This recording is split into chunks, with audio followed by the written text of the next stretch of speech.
Alkitab kita dalam Roma pasal yang ke-12, ayat yang ketiga sampai dengan ayat yang ke-6. Roma pasal 12, ayat 3 sampai dengan ayat yang ke-6. Sebelum kita baca, coba dengarkan dulu saudara. Yang namanya iman itu sesuatu yang menarik sekali sebetulnya. Karena ada teman saya pernah berkata, wah saya ini senangnya bermain-main dengan iman gitu istilahnya dia. Bukan dalam arti kata membuat sebagai barang murahan, tapi ini menarik. Karena Alkitab berkata tanpa iman tidak mungkin kita berkenan kepada Allah. Dan dengan iman kita bisa melakukan banyak hal yang luar biasa seperti yang penulis surat Ibrani itu katakan. Nah, iman itu apa dan bagaimana sebetulnya itu banyak hal yang membuat kita belajar banyak sekali tentang kebenaran firman Tuhan. Tetapi sebagai manusia saya mau katakan iman itu sebetulnya ada unsur begini. Pak Arifin bilang ngeri-ngeri sedap saudara. Pada waktu kita mulai belajar beriman agak ngeri dan ngeri. Nanti kalau pada akhirnya berhasil sedap gitu. Jadi ngeri-ngeri sedap. Iman itu ngeri-ngeri sedap. Siapa bilang iman tanpa resiko? Pada waktu kita menjalankan itu pertanyaan adalah ya atau tidak, berhasil atau gagal. Nah, tadi siang baru terima telepon dari Ibu Indri, sudah pulang dari Amerika. Dia bilang terima kasih untuk semua dukungannya, pekerjaan Tuhan di Peru luar biasa. Nah, rupanya ibu ini juga punya pergumulan. Saudara pikir ini orang sudah hebat, tapi menurut dia sendiri, dia ngalami itu ngeri-ngeri sedap. Jadi ceritanya akhir tahun lalu waktu pertama kali datang ke Semarang, kami makan sama-sama di rumah makan sini, Permata Hijau. Ada Pak Timotius, ada Bu Yuni, ada istri saya dan beberapa teman yang lain. Nah waktu makan, tiba-tiba dia ngomong gini, Yuni, tahun depan Tuhan akan beri Joshua kepada kamu. Nah Joshua kan mesti laki. Mana ada Joshua kok lipstikan, gak ada kan. Nama Joshua mesti laki. Dia yang ngomong sendiri kan, dia merasa Tuhan bicara. Tahun depan kamu akan terima Joshua. Nah, sudah. Lalu kemudian istrinya Pak Timotius hamil. Lalu banyak orang berkata, wah ini mesti perempuan. Pengalaman orang banyak. Maminya Rebkah juga ikut-ikut berkata perempuan. Dan maminya Rebkah ini punya rekor. Selama ini tidak pernah salah. Baru sekali ini keliru saudara. Jadi ini pecah rekor baru saudara. Keliru akhirnya. Selama ini kalau nebak ini laki atau perempuan tepatnya luar biasa. Beberapa teman berkata perempuan. Kenapa? Oh perutnya modelnya bulat. Kalau bulat itu perempuan, lonjong itu laki, kalau kotak itu separuh-separuh. Nggak tahu saya itu profesor siapa yang ngajar, pokoknya itu menurut kebiasaan begitu. Nah, saudara ada dokter yang tidak pernah mau ditanya, laki atau perempuan nggak pernah. Kenapa? Kalau nebak selalu keliru, jadi dia nggak pernah mau. Lalu kemudian setelah jalan beberapa saat, akhirnya tiba saat melahirkan. Nah waktu melahirkan, suaminya kan nungguin saudara. Keluar. Saya tidak tahu ekspresinya dia hebat sekali. Keluar dengan gaya seperti biasa. Dia bilang perempuan katanya. Langsung dalam hati saya itu lemes. Lemesnya bukan lo kok keliru, bukan sebetulnya. Tapi wah kamu harus nunggu minimal setahun lagi untuk dapat laki. Kalau dapat saudara. Tapi kalau istilahnya pokoknya pantang menyerah. Pokoknya harus sampai keluar laki. Nah itu urusan lain. Tapi kalau ini perempuan nunggu minimal setahun lagi. Nah tapi rupanya mertuanya nggak percaya, lalu tanya susternya, oh laki katanya. Dan luar biasa, akhirnya ketahuan laki. Nah kemarin malam Bu Indri datang sampai di Jakarta, untuk telepon Semarang, ngeri saudara. Ya kalau laki, lah kalau perempuan, karena aku keliru. Loh bayangin, ngomong sendiri tuh. Joshua, itu menjelang saatnya, Joshua atau Esther nih kira-kira saudara. Pertanyaannya sudah langsung beda gitu. Itu yang namanya iman. Memang ngeri-ngeri sedap. Begitu tahu Joshua, haleluya, dia teriak, beban mentalnya blong, hilang saudara. Jadi orang nubuat, nabi itu gak enak. Beban mental sebetulnya. Gak ngerti apa-apa, disuruh. Ya kalau benar, kalau salah saudara. Gak ada yang tahu. Bahkan dia juga gak tahu apa-apa. Tapi itulah iman. Kita bermain di arena seperti itu dalam hidup kita. Nah ternyata saudara sekalian, iman itu untuk masing-masing orang itu ada ukurannya yang berbeda. Nah mari kita buka Roma 12 ayat 3 sampai dengan ayat yang ke-6. Berdasarkan kasih karunia yang dianugerahkan kepadaku, aku berkata kepada setiap orang di antara kamu, janganlah kamu memikirkan hal-hal yang lebih tinggi daripada yang patut kamu pikirkan. Tetapi hendaklah kamu berpikir begitu rupa sehingga kamu menguasai diri menurut ukuran iman yang dikaruniakan Allah kepada kamu masing-masing. Sebab sama seperti pada satu tubuh kita mempunyai banyak anggota, tetapi tidak semua anggota itu mempunyai tugas yang sama. Demikian juga kita, walaupun banyak, adalah satu tubuh di dalam Kristus. Tetapi kita masing-masing adalah anggota yang seorang terhadap yang lain. Lo perhatikan ini. Demikianlah kita mempunyai karunia yang berlain-lainan menurut kasih karunia yang dianugerahkan kepada kita. Jika karunia itu adalah untuk bernubuat, baiklah kita melakukannya sesuai dengan iman kita. Nah, pada ayat yang ke-6, kalimat terakhir bahasa Inggrisnya, let us prophesy according to the proportion of faith. Mari kita bernubuat sesuai dengan proporsi daripada iman kita, sesuai daripada ukuran iman kita. Jadi setiap kita itu punya ukuran iman masing-masing. Bukti yang kedua, lihat pada Efesus pasal yang keempat. Efesus pasal yang keempat, ayat yang ke-7. Efesus pasal 4, ayat yang ke-7. Efesus 4, ayat yang ke-7. Tetapi kepada kita masing-masing telah dianugerahkan kasih karunia menurut ukuran pemberian Kristus. Saya ulang lagi, Anda perhatikan. Tetapi kepada kita masing-masing telah dianugerahkan kasih karunia menurut ukuran pemberian Kristus. Dalam bahasa Inggrisnya, is given grace according to the measure of the gift of Christ. Sesuai dengan ukuran daripada pemberian atau karunia daripada Kristus. Nah, setiap kita terima ukuran tertentu. Dan ukuran yang satu dengan yang lain ternyata berbeda, saudara. Nah, ini yang kita harus mengerti. Oleh karena itu, kalau kita punya ukuran yang tidak sama, biarlah kita jangan saling menghakimi. Yang punya besar jangan berkata, kenapa kamu kecil? Karena begini, iman makin besar ukuran iman yang Allah berikan kepada kita, makin besar pula Allah memberikan anugerahnya dalam hidup kita. Makin kecil akan ukuran iman kita, makin sedikit apa yang kita bisa nikmati dari Tuhan. Nah, coba buka bukti yang ketiga. Saya suka ayat ini. Amsal pasal yang ke-30. Amsal pasal yang ke-30, ayat yang ke-7 sampai dengan ayat yang ke-9. Terutama perhatikan nanti pada ayat yang ke-8, pada kalimat yang kedua. Amsal 30 ayat 7 sampai dengan ayat yang ke-9. Ini salah satu ayat favorit saya yang memberikan keseimbangan yang baik sekali dalam iman kita, memberikan balance dalam hidup kita. Amsal 30 ayat 7 sampai dengan ayat yang ke-9. Dua hal aku mohon kepadamu, jangan itu kau tolak sebelum aku mati, yakni jauhkanlah daripadaku kecurangan dan kebohongan. Jangan berikan kepadaku kemiskinan atau kekayaan. Biarkanlah aku menikmati makanan yang menjadi bagianku. Supaya kalau aku kenyang, aku tidak menyangkalmu dan berkata, siapa Tuhan itu? Atau kalau aku miskin, aku mencuri dan mencemarkan nama Allahku. Penulis ini berkata, aku tidak minta kemiskinan, tapi juga aku tidak minta kekayaan. Biarkanlah aku menikmati makanan yang menjadi bagianku. Dalam bahasa Inggrisnya, feed me with the food that is my portion.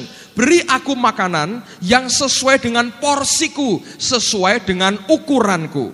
Nah, dengar saudara, masing-masing kita punya ukuran iman yang berbeda.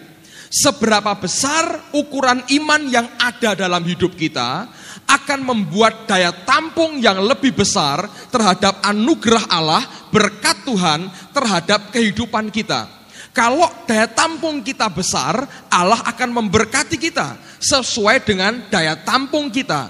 Kalau daya tampung kita kecil, maka Tuhan juga akan memberkati kita sesuai dengan keadaan atau daya tampung kita masing-masing. Contoh yang paling jelas adalah ketika ada seorang janda, suaminya bekas nabi sudah meninggal dunia. Datang kepada Elisa berkata begini, "Tuanku, suamiku sudah mati, sekarang aku banyak hutang. Dan orang yang memberikan piutang kepadaku, orang ini sekarang menagih akan uangnya. Dan kalau aku tidak bisa bayar, maka kedua anak laki-lakiku akan diambil sebagai bayarannya." Lalu kemudian hamba Allah ini berkata, "Apa yang kamu punya, ibu?" Dia berkata, "Saya hanya punya minyak sebanyak buli-buli, sebesar buli-buli. Hanya itu yang saya punya."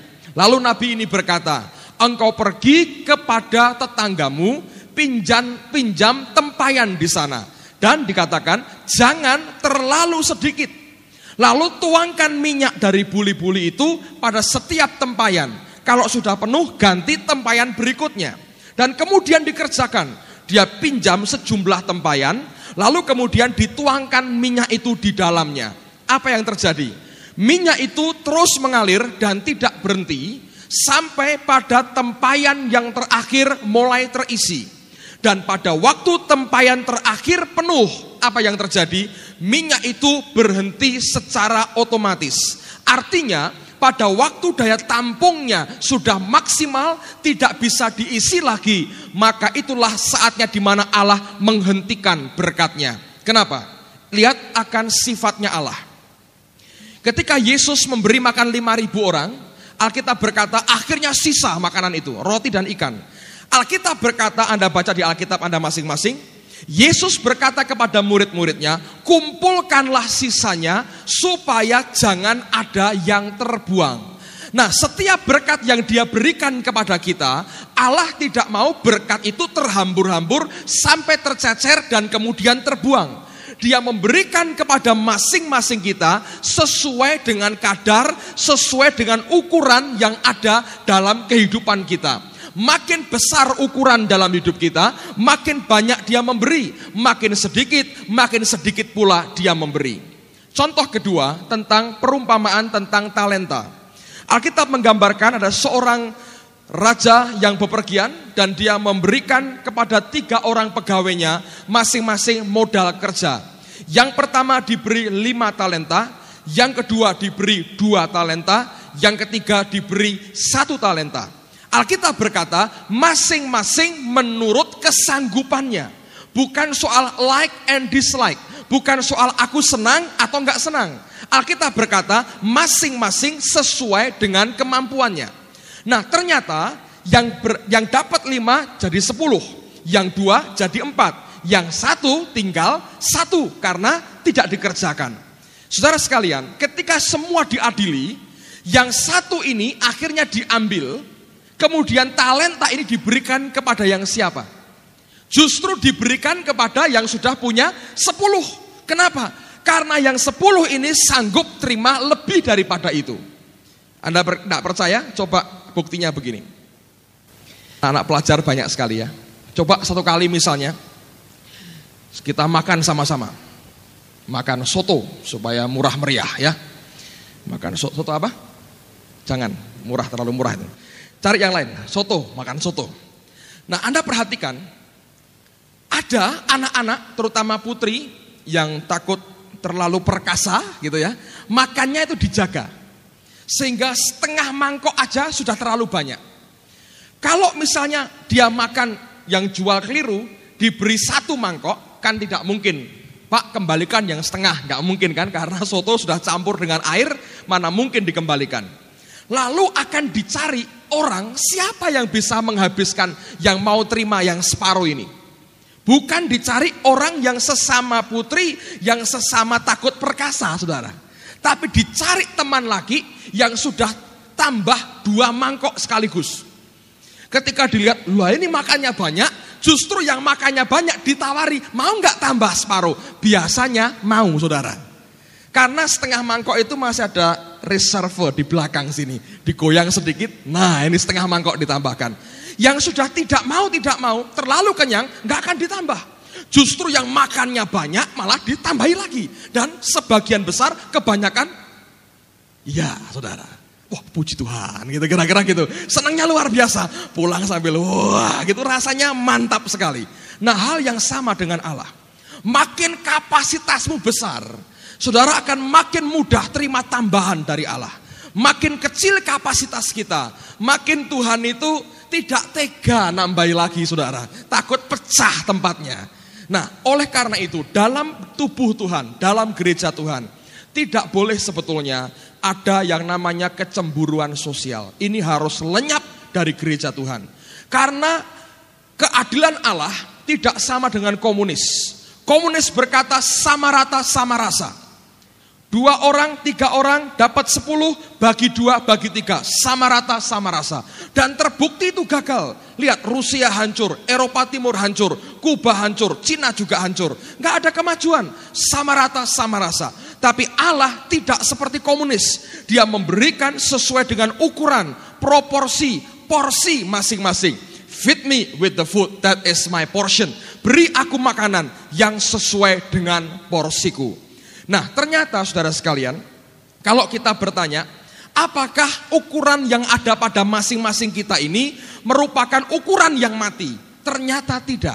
Ukuran itu bisa berkembang dan bisa bertambah besar. Coba buka Alkitab saudara. Dalam 2 Korintus pasal yang ke-10.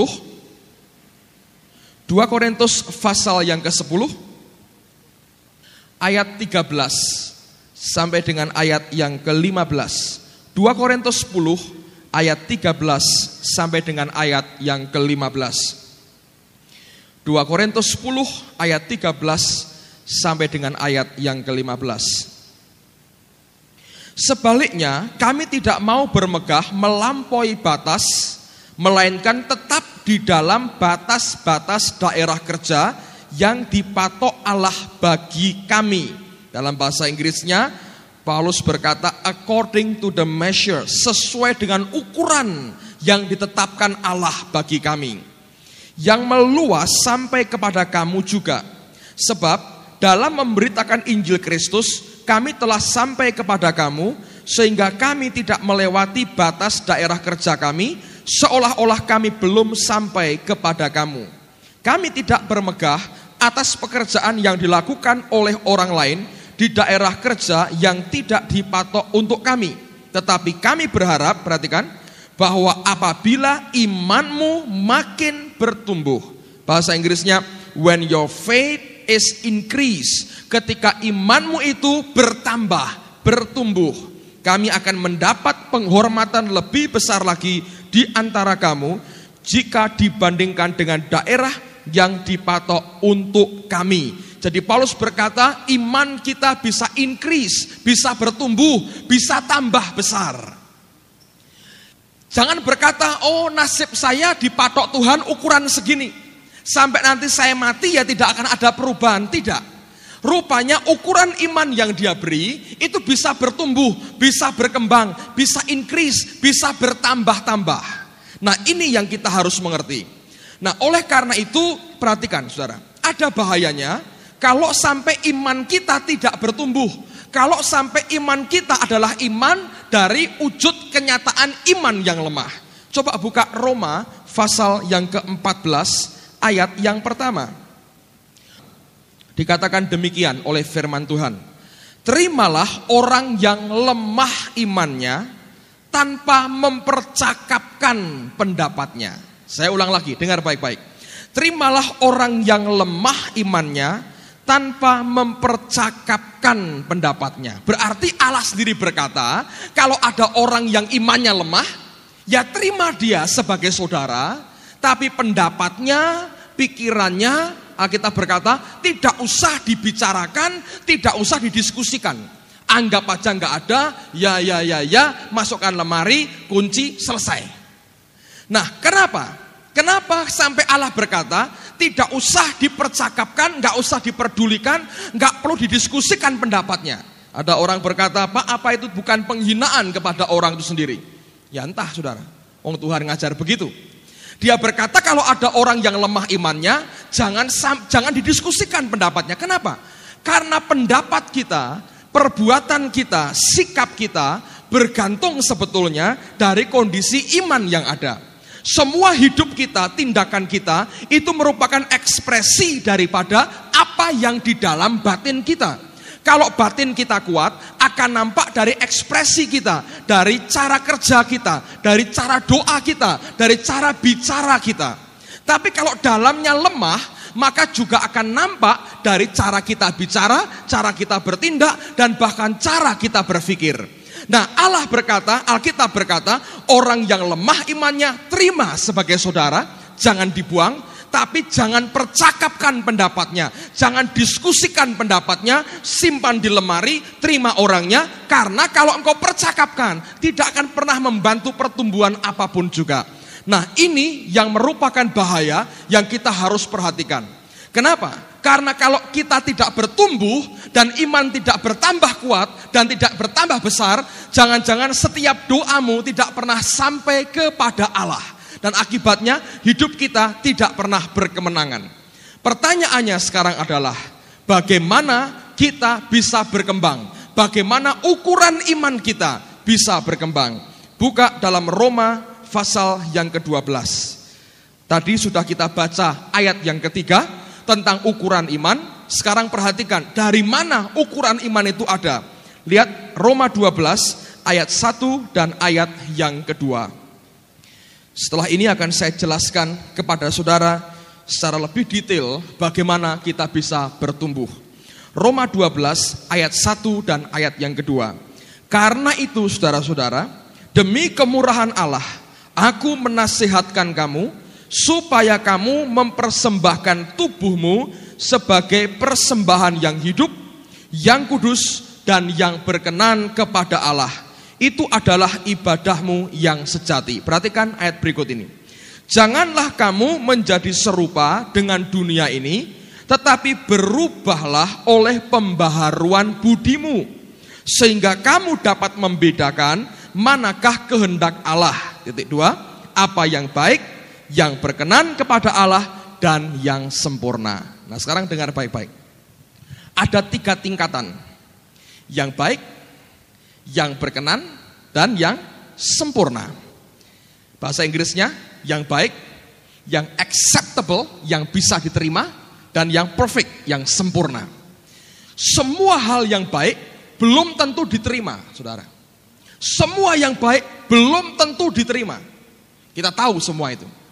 Kalau Anda hanya berbuat baik, Yesaya berkata, kebaikan kita seperti kain kotor, seperti gombal. Tidak semua hal yang baik yang kita kerjakan diterima oleh Allah. Oleh karena itu hati-hati. Tapi ada orang Kristen yang berkata, pokoknya aku mengerjakan hal yang baik. Nah, sampai disitulah levelnya. Dia belum bisa mencari apa yang acceptable, yang bisa diterima oleh Allah. Dia nggak tahu itu. Dia hanya tahu, pokoknya aku ngerjakan hal yang baik, titik. Apakah diterima atau tidak, waktunya pas atau tidak, caranya tepat atau tidak, aku gak peduli. Pokoknya baik, titik aku kerjakan. Ada orang Kristen seperti itu. Yang lebih berkembang adalah orang yang bukan hanya mengerjakan asal baik, tapi acceptable, diterima oleh Tuhan. Walaupun diterima, belum tentu yang diterima itu sempurna. Contohnya Petrus, saudara.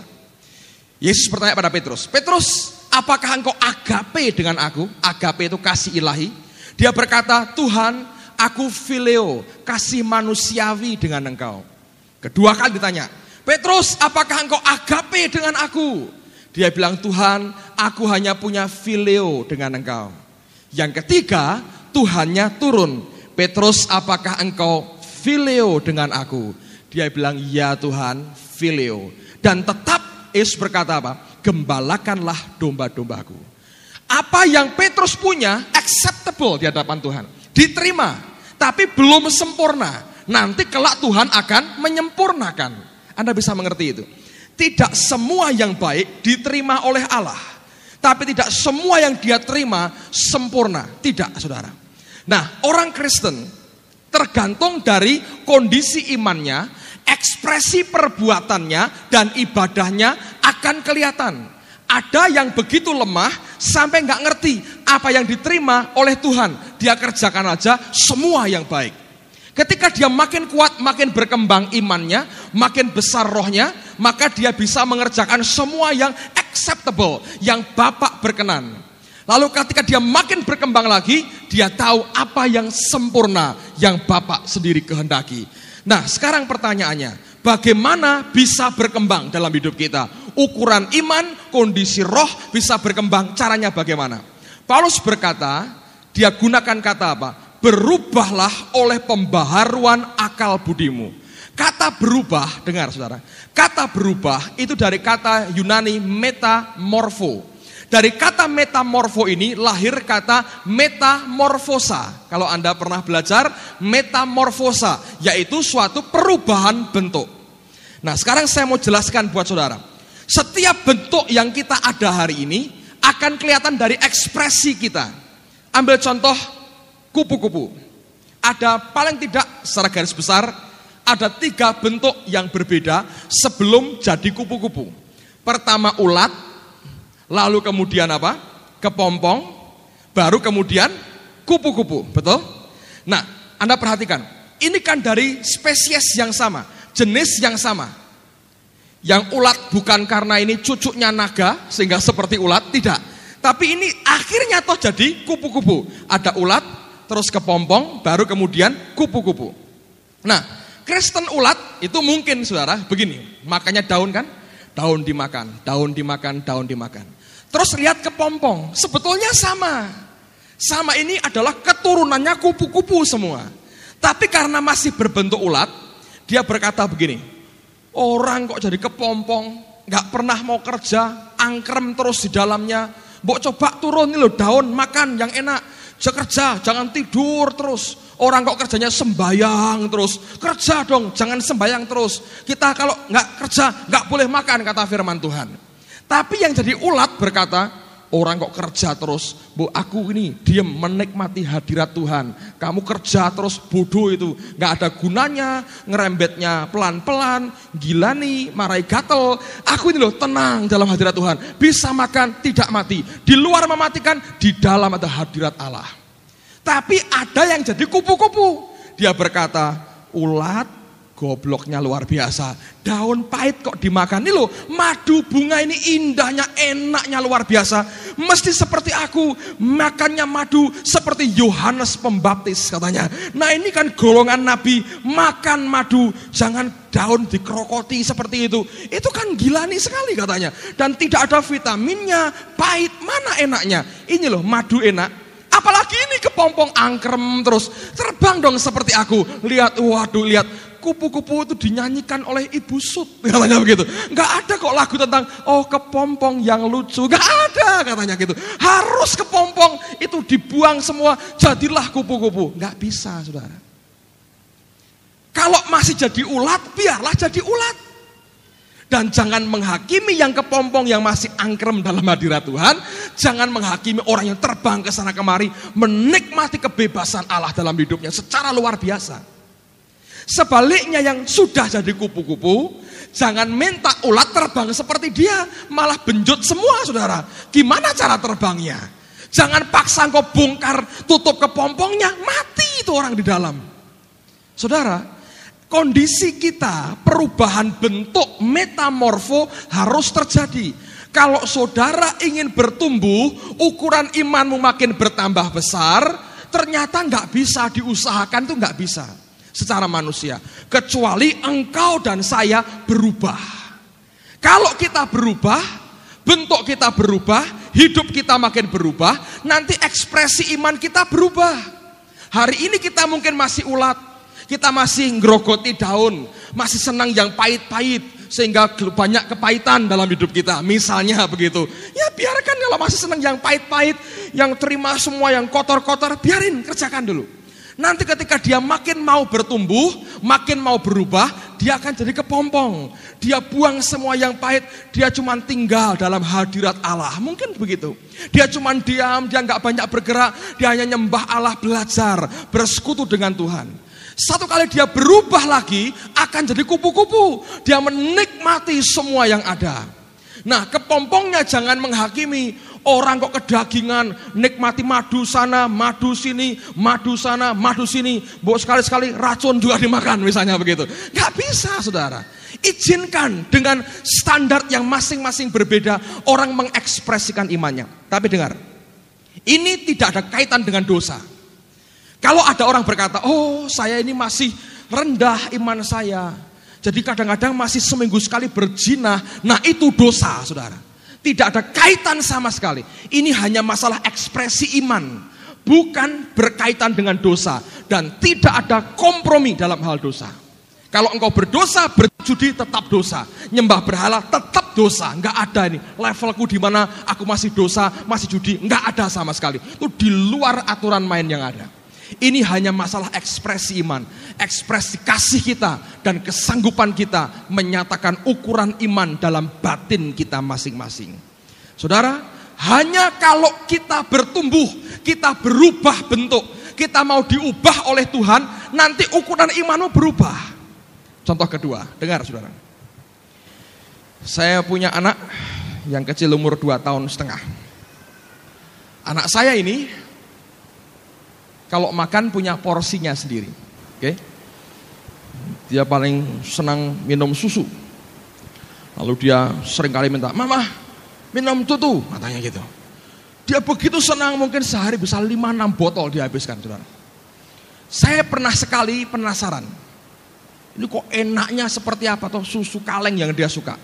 Saya cicipi sedikit. Wah, saudara, jangan ketemu 2 kali. Saya bilang, "Nyo, ini kok begini kok kamu suka?" Dia diam aja karena gak tahu saudaraku. Pokoknya minum tutu. Saya bilang sate kambing lebih enak. Soto Madura lebih segar. Kenapa minum tutu seperti ini? Dia gak tahu. Pokoknya minum tutu. Gitu sudah. Buat dia itu yang dia ngerti. Kalau diberi makan, lihat anak-anak yang ada. Saudara tahu?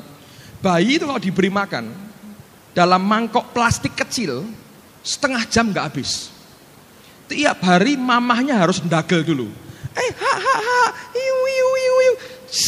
Nah, pinter. Lapi 1 kali setengah jam. Saya kagum dengan Pak Gaspar. Lahir 2 sekaligus.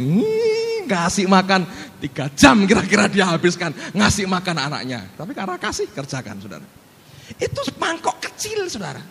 Nanti ndagel dulu mamahnya, mulai jogetan dulu, nyanyi-nyanyi, kricik. Lalu mulai goyang-goyang, anaknya seneng. Iya gitu. Lama-lama yang saya pikir ini anaknya yang ini atau yang ini saudara. Lucunya sama sebetulnya. Yang lucu tambah mamahnya kira-kira gitu. Biasanya begitu. Nah saudara sekalian, coba dengan ukuran porsi anak kecil itu. Lalu kita undang siapa ya? Satu teman gitu diundang. Coba habiskan. Ayo cepet-cepetan. Porsi ini gak berarti buat orang dewasa. Mungkin 4-5 detik. Habis saudara. Makanan bayi habis. Wah kurang, nggak enak. Nanggok di sini katanya begitu. Kita perlu makan di luar lagi, lebih banyak lagi. Porsinya berbeda. Nah, untuk anak kecil ini bisa nikmati porsinya papahnya, saudara. Gimana caranya? Bisa nggak langsung diberi? Oh, anak kecil umur 6 bulan, bagus. Papa punya sate kambing setengah mateng. Ini ayo makan. Ini bukan memberkati, ini membunuh pelan-pelan namanya saudara. Gak bisa. Tapi prosesnya harus terjadi. Anak ini harus bertumbuh dewasa. Kalau dia mau makan porsi papanya. Saudara ngerti itu? Tanpa bertumbuh, kerdil terus saudara, dia tidak akan pernah bisa menikmati makanan porsi orang dewasa. Nah hal yang sama dalam hidupmu. Ketika engkau bertobat lahir baru, sekian tahun kemudian ternyata berbeda.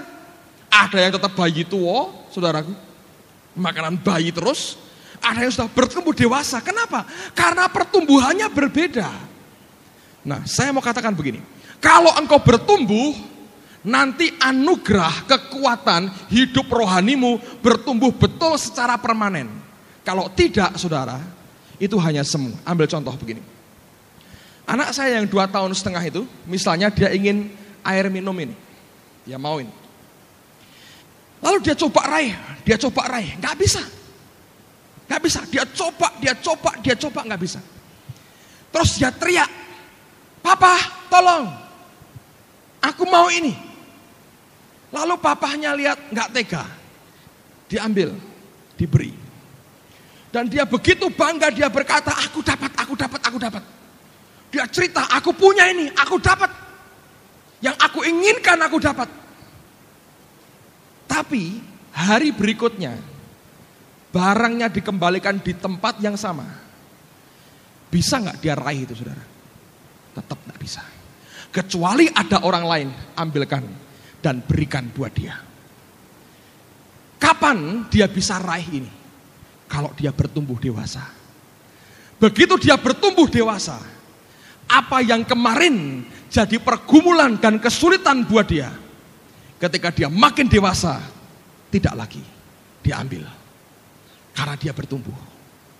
Kalau tidak bertumbuh, perlu orang lain ambilkan buat dia.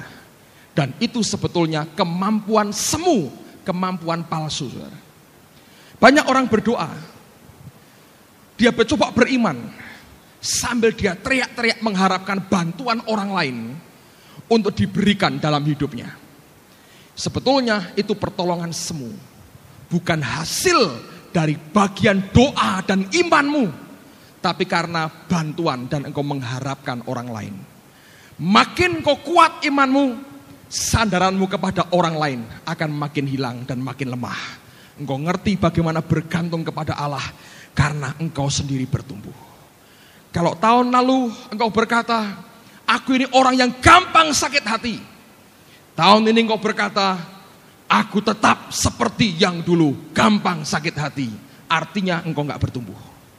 Kalau tahun lalu engkau berkata, perpuluhan, istilahnya malaikat, saya curi terus 30%-nya. Dari 10% ambil 30%-nya. Tahun ini engkau berkata, Yesus tidak berubah, aku juga tidak berubah, tetap nyuri perpuluhan 30%. Artinya engkau dan saya tidak bertumbuh. Tapi kalau kemarin engkau berkata, aku curi perpuluhan, hari ini aku berkata, aku kembalikan semuanya, itu engkau bertumbuh. Kemarin engkau berkata, aku bisa membenci orang 3 tahun, gak bisa mengampuni. Engkau berkata hari ini, aku mengampuni mereka yang bersalah kepadaku, itu artinya engkau bertumbuh. Kemarin engkau berkata, setiap problem soal uang, aku tidak berdaya, aku nyerah dan tidak ada jalan keluar. Hari ini engkau berkata, aku bisa berharap kepada Allah dan Tuhan memberikan pertolongan dalam hidupku. Itu artinya engkau bertumbuh. Yang tahu adalah Tuhan dan dirimu sendiri. Jangan sampai ada pertumbuhan yang semu hanya karena orang lain yang tolong hidupmu dan engkau bergantung kepada orang lain. Tapi kalau engkau belajar bertumbuh, satu kali kelak yang kemarin jadi persoalan, sekarang tidak lagi. Belajar memproyeksikan diri kita ke depan, ke tempat di mana Allah ingin dalam hidup kita. Ayat yang terakhir sebelum kita selesai, buka bersama-sama dengan saya 2 Korintus pasal yang ketiga, ayat yang ke-18. 2 Korintus pasal 3 ayat yang ke-18. 2 Korintus 3 ayat yang ke-18. Luar biasa ayat ini. Alkitab berkata, dan kita semua mencerminkan kemuliaan Tuhan dengan muka yang tidak berselubung. Dan karena kemuliaan itu datangnya dari Tuhan yang adalah roh, maka kita diubah menjadi serupa dengan gambarnya dalam kemuliaan yang semakin besar. Dalam bahasa Inggrisnya berbunyi, diubah from glory to glory, dalam kemuliaan yang satu kepada kemuliaan yang berikutnya yang lebih besar, even as by the Spirit of the Lord. Itu dikerjakan oleh roh Allah sendiri. Allah mau mengubah kita. Kalau engkau berubah, engkau diubah dari satu kemuliaan kepada kemuliaan berikutnya. Dan itu dikerjakan oleh roh Allah dalam hidupmu. Belajar memproyeksikan hidup kita, mengarahkan hidup kita kepada apa yang di depan sana. Dan bukan apa yang hari ini kita hadapi. Kita harus berkata, aku mesti bertumbuh sampai aku sama seperti dia. Aku mesti bertumbuh seperti yang Tuhan mau. Aku bergerak ke sana seperti yang Tuhan inginkan. Saya mau akhiri dengan cerita ini. Saya pernah kuliah di Undip, bagian sejarah. Dan kami pernah belajar satu pelajaran yang menarik sekali. Di Mesir, saya lupa daerahnya, ditemukan satu peninggalan kuno, yaitu berupa menara yang terletak di tepi pantai. Saudara, yang aneh di sini, setiap peninggalan kuno sebetulnya akan menunjuk kepada siapa raja yang memerintahkan bangunan itu dibuat. Tidak pernah insinyurnya itu ditulis di situ, nggak pernah. Nggak pernah, oh bas borongnya Pak Min, nggak pernah. Tapi siapa yang memerintahkan bangunan itu dibuat, itu yang ditulis. Prasastinya ada. Kalau bentuk joglo atau bentuk apa, oh raja ini memerintahkan begini. Tapi yang ngerjakan itu nggak pernah ditulis. Kecuali satu di Mesir, ditemukan hal yang aneh. Menara di tepi pantai ini, tidak ada tulisan raja siapa yang menyuruh membuat menara ini. Tapi pada batunya, bagian paling bawah itu, ada tulisan jelas sekali. Menara ini dibuat oleh seorang yang bernama ini. Jelas sekali. Dan itu bukan raja. Dicari data di kerajaan Mesir, tidak pernah kenal nama itu. Dari namanya, dia bukan bangsawan, dia bukan raja. Tapi dia mengaku pembuat atau yang membuat menara itu. Sampai ini membingungkan, ini gejala apa? Diteliti, ternyata ketahuan saudara. Rupanya insinyur Mesir kuno ini pinternya luar biasa. Dia tidak melihat apa yang dihadapi hari ini. Dia memandang ke depan, memproyeksikan hati dan arah hidupnya ke depan sana.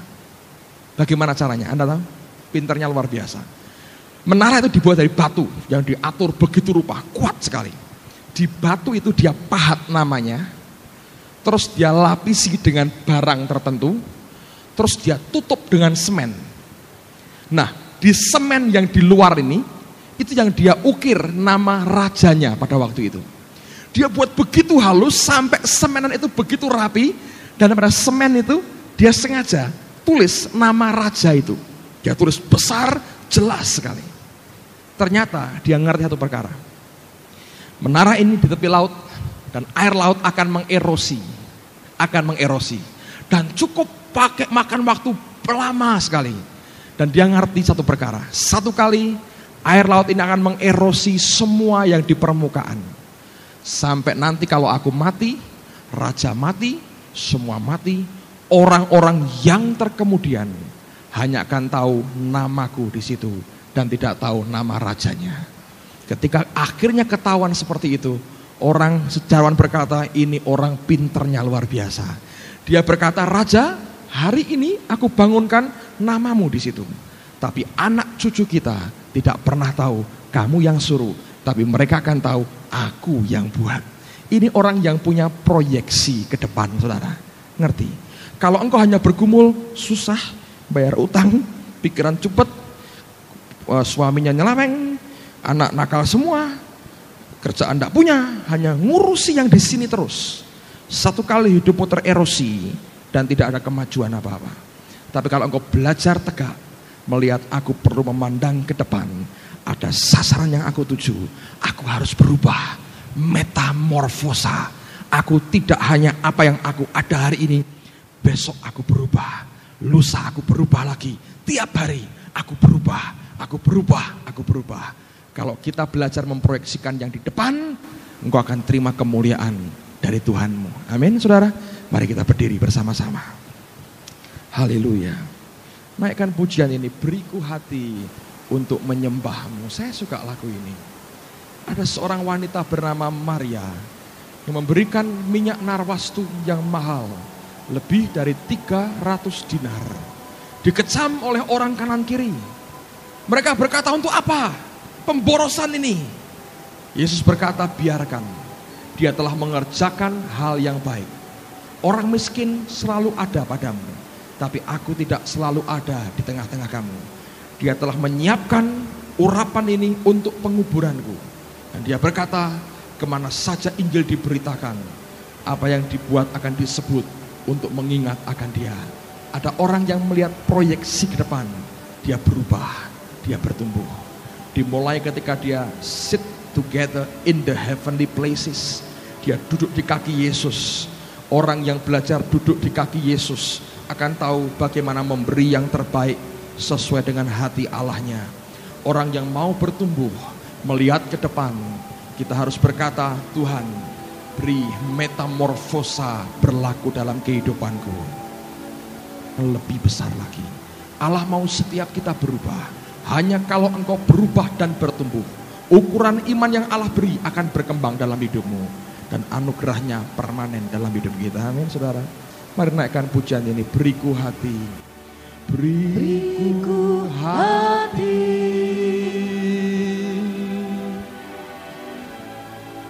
untuk menyembahmu. Beriku hati untuk mengasihimu.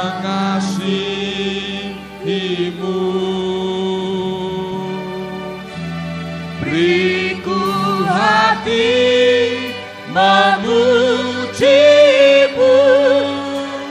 dan mengasihi Engkau seperti wanita yang datang mengurapimu.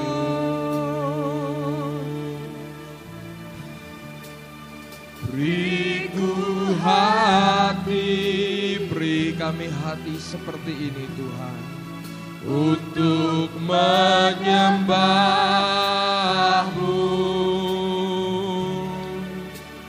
Beriku hati untuk mengasihimu.